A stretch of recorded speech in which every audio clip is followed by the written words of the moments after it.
Hey guys, what's going on? Max here for slurv.com, bringing you a GPP video for today. Long time no see, and hope everybody had a fun and profitable Memorial Day weekend. Today is the last day of May, and we have a fun 12-game slate um, at night. There's also a 3-game morning slate, but I'm going to skip that one as it's too few games, and you need a couple more games to gain an edge over the field, and gaining an edge is what we specialize here at Slurv. So don't play the 3-game slate, is what I'm trying to say. Anyway, let's talk about pitching. Arrieta's going today against the Dodgers offense that has lacked punch lately. So he projects for a nice game at home.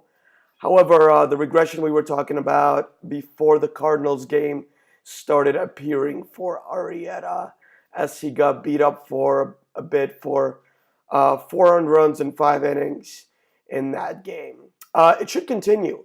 His xFIP is still a run higher than his ERA, and although he's a much better pitcher in real life than he's in fantasy, we should expect the ERA to match xFIP eventually.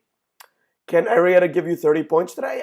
He definitely can, but I don't think the ceiling is there for the price. And on a day with a bunch of high-priced bats that we want to fit in our lineups, I'm going to skip on Arrieta today, and I think you should also. Jose Fernandez has been absolutely fantastic, posting 30-point and up performances in his last 5 starts. He's finally being allowed to throw over 100 pitches and go deeper in the game. He's also walking less guys than he did in the beginning of the year, which is also good for his upside. He's facing the Pirates offense today that has frankly been on fire and is ranked in the top 5 against right-handed pitching. However, Fernandez has a ridiculous 45% strikeout rate versus right-handed hitters. And Pirates don't really have many lefties in their lineup. So I think that even though this 45% K rate is going to regress a little bit over the course of the year, he still struck out over 30% last year, so it's not going to regress that much. I do like Fernandez here. He's very expensive, but I definitely think he's my preferred option from the 2 expensive guys. So I think we can also go lower and get similar ceiling here. Matz and Nola are the guys that I would like to put in my lineups for safety and upside. Matz has been fantastic so far this year, and at first glance, I was thinking he was pitching a bit over his head.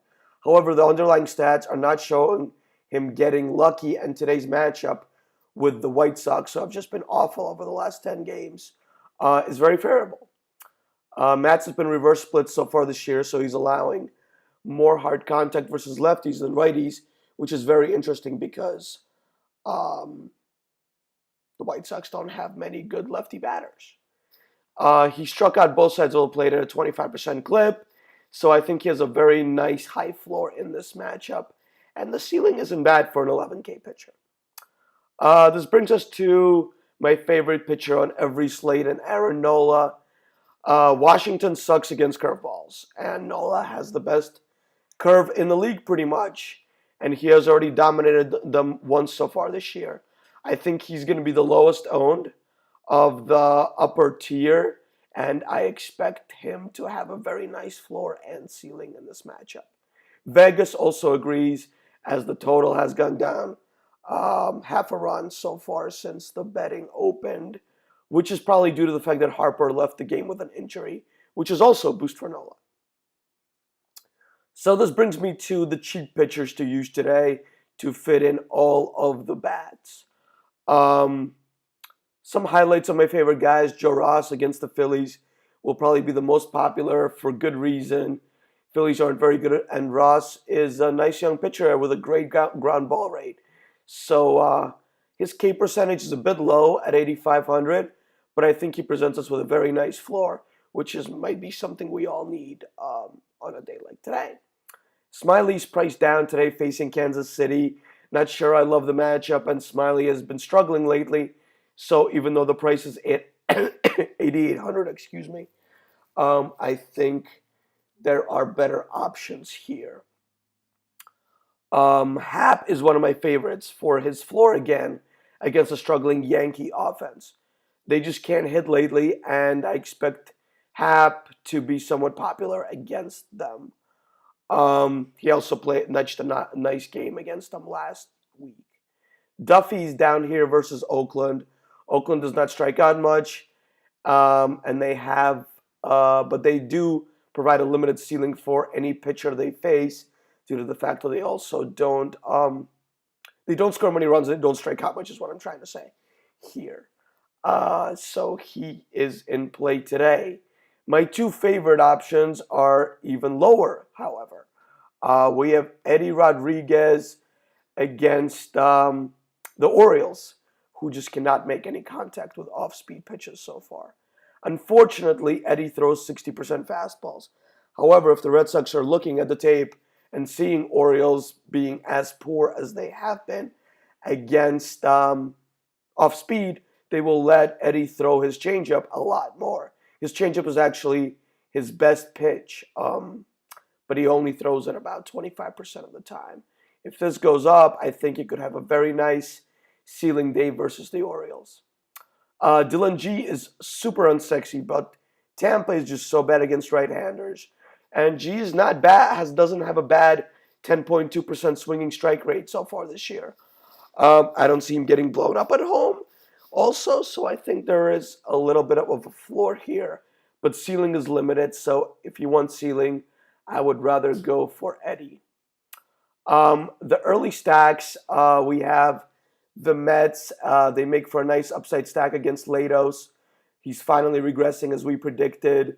He had a sub-zero ERA and 5 xFIP, so that was just not going to last. Anyway, target Mets power lefties here should be overlooked for the sexier spots on today's slate. Coors has lots of rain today, but if it plays, I will target John Moscott, the sacrificial lamb for today's slate, with every single one of the Rockies batters.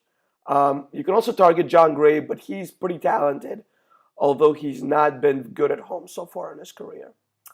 Anibal Sanchez likes to give up hard-hit balls in bunches, and Angels do not hit the ball very hard, but I do like the upside of the top of their order here, and Vegas agrees with me, giving them a 4.5 run total. St. Louis is pretty bipolar so far this year, but I don't think even they are bipolar enough not to destroy Willie Peralta. I love their stack with upside today. Guys like Matt Adams and Brandon Moss especially, as well as Carpenter. Minnie was really good against lefties last year. So far they've struggled this year, and I'm not sure why. They have pretty much all the same hitters. I love Dozier, Sano, and Nunez here against Surkamp, who's really, really bad. The Blue Jays are priced down today against CC, who inexplicably costs $9K on DraftKings. Not sure how that works. I know he's throwing 93 miles an hour since he came back from the DL. Cough, juice, cough. I will take the Blue Jays, however, here versus CC. I don't suggest stacking them, however, but I think getting some guys into your lineup is going to be profitable, especially because they are underpriced. Whistler's bad against lefties, and Giants have been very good against, have some very good left-handed batters. Like Crawford, Betts, and Panic here. I think they're all in play. Last but not least, we have Detroit that got shut down yesterday by Chacin. Props to Adam, the pitching whisperer, for calling that one. Today, they try and take revenge on Santiago. They're very expensive, but I think they're a really nice upside pivot away from Coors, as you pretty much can't play Coors and these guys unless you want to punt both pitchers. Anyway, that's all for me today. Remember, chat is tonight at 5 p.m. Then we're going to build some lineups. So I will see you all later. Peace.